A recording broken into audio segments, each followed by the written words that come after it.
Ali Velshi interviewed two economists. And while everybody who see these two economists will just go ahead and say, oh, so we're heading for a downturn and the economists see that the Fed should have done something else before. That's how people are going to see it.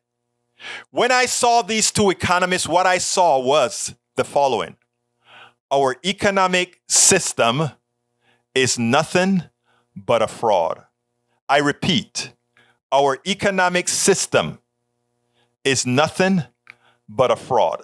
I want you to listen to this, and then I'll explain to you exactly why I said what I said.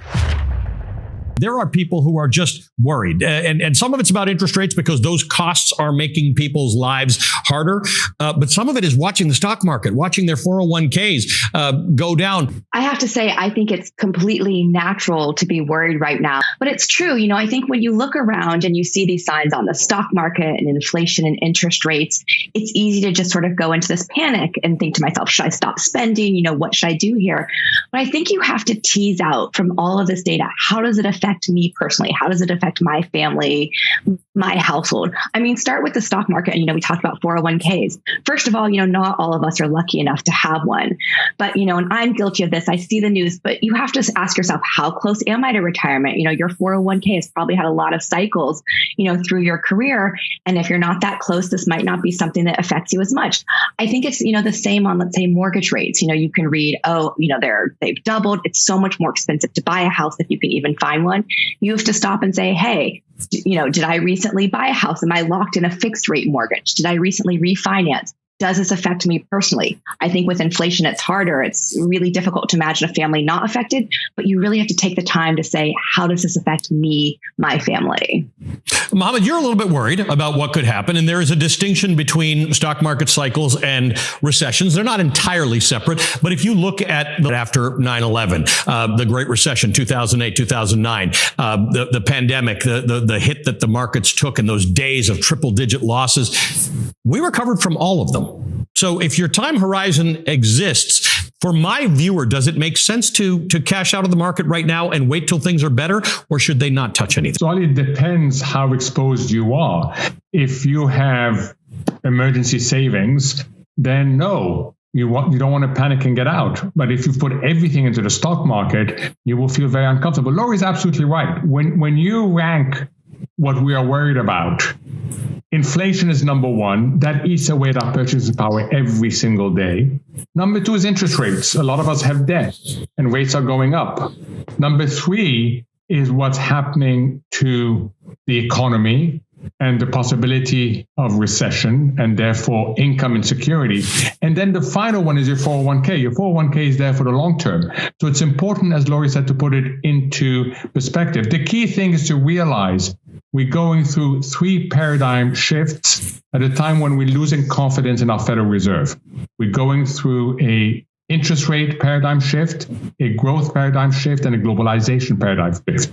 And we look to our policymakers to guide us, but unfortunately, the Fed has been very late, as you and I have discussed, for 18 months. And now it is hiking aggressively into a slowing economy, making things worse, unfortunately.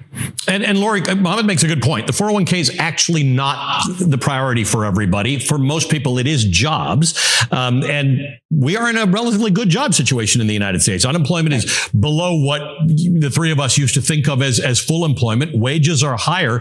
I am mostly worried that if what the Fed is doing triggers a recession, that's where we are going to see the most hurt. What's your thought about unemployment and what the Fed is doing to fight inflation with that through that lens? And I really agree with that. And I think, Mohammed mentioned confidence. You mentioned psychology earlier. I think it's natural that we all look for sort of good signs. Where can we be optimistic? And right now, the job market's it, right? We've been seeing, jobs added every month. We don't see any huge spikes in these first-time unemployment claims. But so you look at that and you're like, how can we be in a recession? The job market's great. And then you listen to the Fed and you listen to the words coming out and they're saying, I know that's great, and we're going to stop that. The job market is too strong. This, 2 jobs for every seeker, this pressure on wages, that's not good. That's the market. We have to slow down and we have to, increase unemployment. Even if you go to this level they're talking about, it's still over 1 million people losing jobs. And I think it's really hard, when you read about that and hear about, well, the job market's good, but we're going to make it, we're going to make it not as strong. It's hard not to worry and have that play into all of that fear. Mohammed, talk to me about this, because both of you spend your time explaining these tough concepts to people who don't think about it all the time, right? The idea that the Fed doesn't have a ton of tools in its toolbox. It can slow the economy down or it can speed the economy up using the lever of interest rates, generally speaking. So the way you, in theory, fight inflation is you raise interest rates, you make it more expensive to borrow money, people start buying less, the economy slows down. But it is, whether it's confidence or psychology or art versus science, the formula is not baked. And you also are concerned about the aggressiveness of the Fed. Now, I will say the Fed does it. The Bank of Canada does it. The European Central Bank does it. The UK does it. 44 countries are going through this right now, developed countries. Is the Fed doing the right thing, or should it slow its roll? So the Fed is doing the right thing. Unfortunately, it's doing it very late. It was seduced by this concept that inflation was transitory. Mm-hmm. So now it is slamming on the brakes. We've never had 3 successive 75 basis points hikes as we've had this year. So the Fed has no choice, unfortunately, but to raise aggressively. Therefore, there will be collateral damage. And I agree with Laurie. It's very disturbing to people to read that the people you trust to deliver good economic outcomes are telling you, I'm going to raise unemployment. Laurie, how does this change? How does it end? Jerome Powell has been fairly direct. Hey, if you don't like interest rates, you're going to see more of them. We are going to keep going and raising interest rates until we believe we've got inflation under control. At what point does it click and the Fed sits there and says, okay, job's done. We're going to pull back on raising interest rates and the economy is going to start to heal again? It's a great question, and it's such a difficult one. Mohammed just referenced that transitory, which everyone was talking about last year. Hopefully inflation wasn't going to be here that long. I'm not sure why we didn't say temporary, but transitory became the big word. And now we have this concept of, the soft landing that, the Fed will get it just right. So unemployment will increase just enough to deal with inflation. I think it's going to really come down to psychology. And, as all of us as consumers say to ourselves, do we pull back a little on our spending, whether it's the holidays or major purchases, or do we just look at this and, this sort of drumbeat of bad news, whether it's economic, political, around the world, and say, you know what, this is a time for me to hunker down. No purchases, cut back on trips. And if we all do that, I don't think we're talking about anything approaching a soft landing. We spend a lot of time Let me tell you something, guys. When I watch that, there are 2 ways to watch that. The first way you watch that is just how our economy works. When it gets overheated, we go ahead and we go ahead and clamp it down. And we use all those technical terms that these economists like to use. The other way to look at it is it's a system where there's always one particular winner. You just get, generally speaking, we don't lose. We don't always lose, but we either tread water or lose. But there are some that always win. Let me explain. First of all, let's talk about this thing that the second economist spoke about, transitory inflation. Everybody wants to get mad at the Biden administration for calling inflation transitory. And the reality is the inflation should have been transitory. What do I mean? I believe in supply and demand, like all of us believe. If I have a shortage of something, I can afford to give it to the highest bidder. Now, supply and demand is an evil thing when you think about it for poor people, right? Because that says that if we have a scarce supply of something, the poor person will never be able to afford themselves of that something.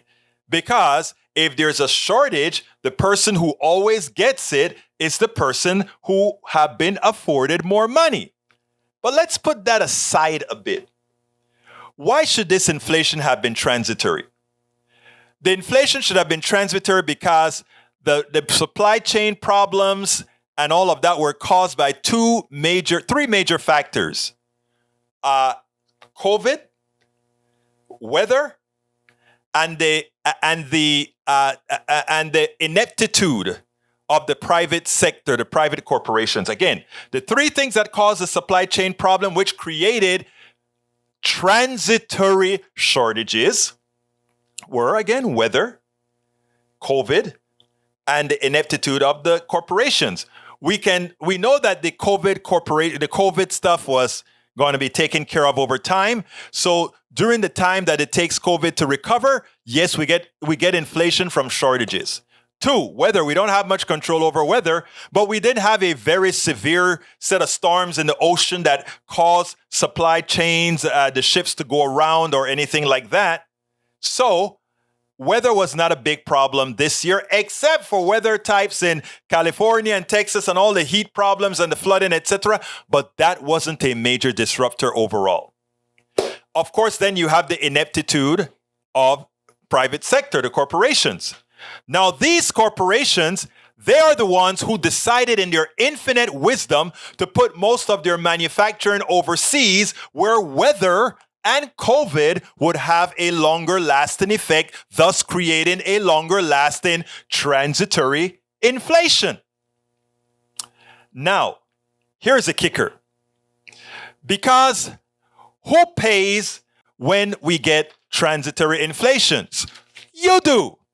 The corporations continue to make money. In fact, during times of transitory inflation, those who have the scarce material make even more. Why? Because they have to use less raw material at a higher price, so they are using less, they're spending less to actually get more. Your money, and that more is your money. They don't pay the price for their ineptitude. They don't pay the price for running and giving a president, meaning a former president, the ability to screw its people by lying about how bad COVID was. And they didn't do what they did in the, let's say, Obama administration, where you found out there's a hot spot in the world and you send all resources to that hot spot to prevent it from spreading. If that hot spot makes it into New York City, you quarantine New York City and you hold it tight. If it's in LA, you hold it tight. You reduce the possible spread, as did countries controlled by very smart women for very long times. Okay? So I think I've already proven to you that inflation should have been transitory, because the only reason we had that inflation was because of those factors. And as people bought more, the demand increased. But as those transitory issues were fixed, that got taken care of. Now, but here's the deal now. The reason, though, these prices remained high is because you don't have pricing power. None of you do. The corporations do. They decide that they're going to make gasoline high, and they're going to make some kind of a false excuse. Oh, it's the war in Russia that's making the price of oil high. There was never, and listen to me well, folks, there was never a shortage of petroleum. Never. They decided that they were going to create a false scarcity to allow $5 a gallon gas. Remember, when gasoline prices got raised, people didn't use less. The reason the oil evil corporations knew they could raise the gas prices, is because they knew you had more money in your pockets from what the government gave as relief from COVID. So you had extra dollars. You weren't driving to work and stuff as usual. Gasoline usage didn't change all that much. So they knew they could take that money back away from you by just jacking up the price of gasoline. And as soon as they exhausted your money, they knew they exhausted your money, because at that point you started to buy a little bit less. Then they dropped the gas to keep you buying the same amount. There was never a shortage. It was always playing with you to take your money. It was worse than the thug that's taking or stealing a candy bar in a store. Why aren't the mainstream media telling you these things? I mean, you can see it. I don't have to tell you this. You can actually see this.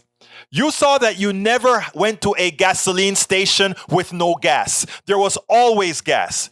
Whether it was $2 or whether it was $6, you could always get gasoline. And we did not use but 2% less gas as the price went up. Therefore, the thugs in ties and suits simply told you, I can take your money. And they did it with the eggs after the flu was over. They did it with the milk. They did it all with all these other things, right? They increased the prices and all these things, and everybody found a boogeyman. Oh, the transportation costs are higher because the gas prices are higher. All of that, some of it true, but not to the extent of which we have inflation. But you believe it. You know why? Because if you listen to ABC, CBS, NBC, and all of them, they're telling you that. They are buying the bull completely from the corporations who are just making money. And if you want to know if I'm lying, look at their balance, their income statement and balance sheets. They showed that these guys made more money than ever. And whose money is that again? That is your money they stole legally. A fraudulent economic system that allows them to pilfer you. Okay? I want you guys to, if you don't get this right now, please play it again. Because this is, thank you for telling me it's a halfway mark, Brother Fleming. I'm going to go do my ask in a minute. But I need you guys to understand the fraud that is the economic system. You know, they just steal your money, but they do it legally. The thug that we want to throw in jail, that we want to castrate, that we want to hang at the stakes, that we want to do all these things. That guy that jumps into a 7-Eleven with his pants hanging down, we hate him because he's stealing. He's taking something that's not his. Why don't we treat the CEO, the CFO, and all these crooks at oil companies and these big corporations that are they're stealing from us? That person that now goes to the grocery store and can't buy their food whole, they have to buy it on credit. Why don't we get mad at those people and want to throw them in jail? Because it's legal. You know, and then they talk about the stock market and what should people do, right? The Economist, a woman said something that I thought it always takes a woman to be empathetic because men learn how to be so callous most of the times. Men learn to be so callous. So this woman economist that you just listened to, that I just played for you, what did she say? You are lucky.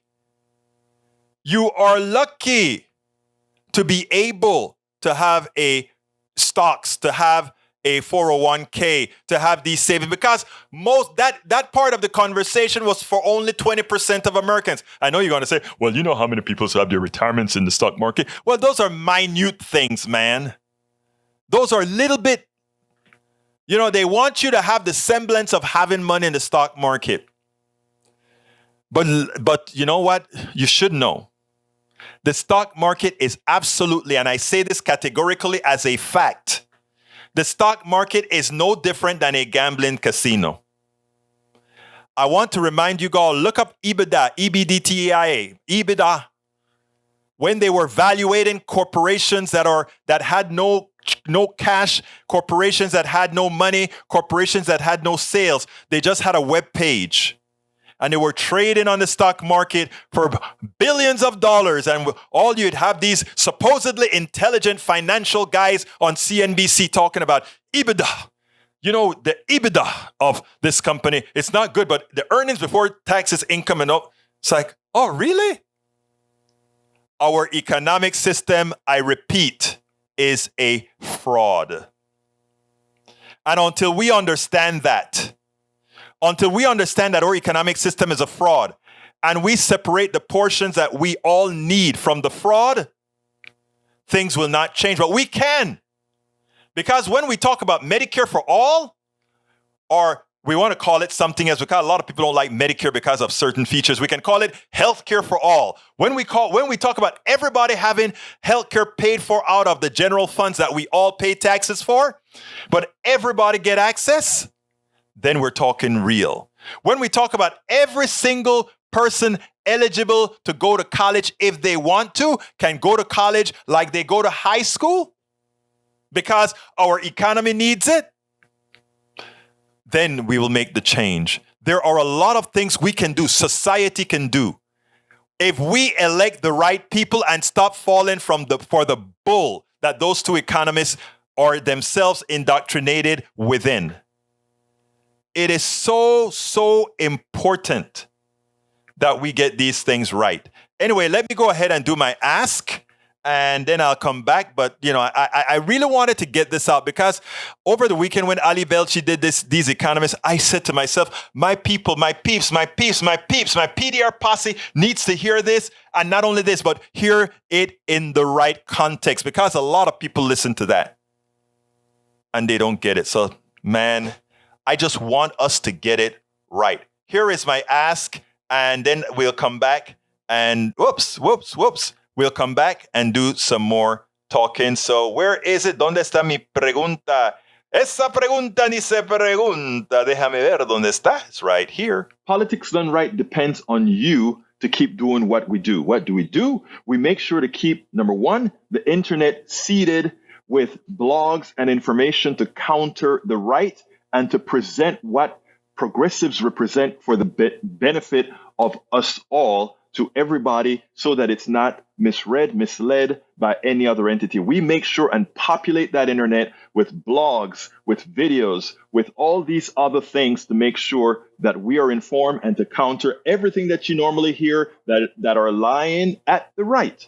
We also make sure to create articles in magazines, articles in newspapers all around the country to ensure, again, that our message gets out there. Last but not least, we also write books. As you see it, Class Warfare, the only resort to right-wing doom, How to Make America Utopia, are two of the many books that I've written on these issues. So please support us in one of many ways. Numero uno, you can support us at PayPal, either one time or monthly. Go to politicsdoneright.com/PayPal.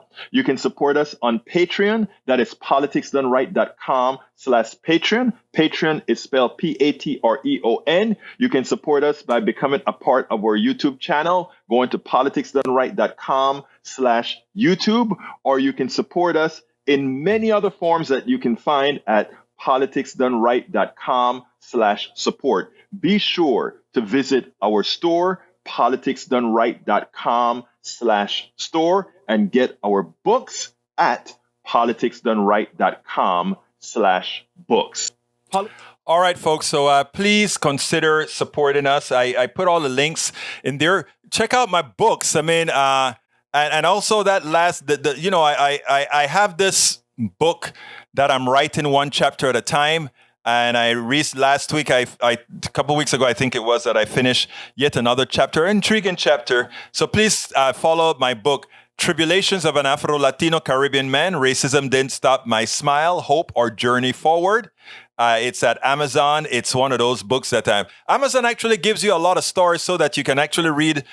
I think you can actually read everything that I'm doing there.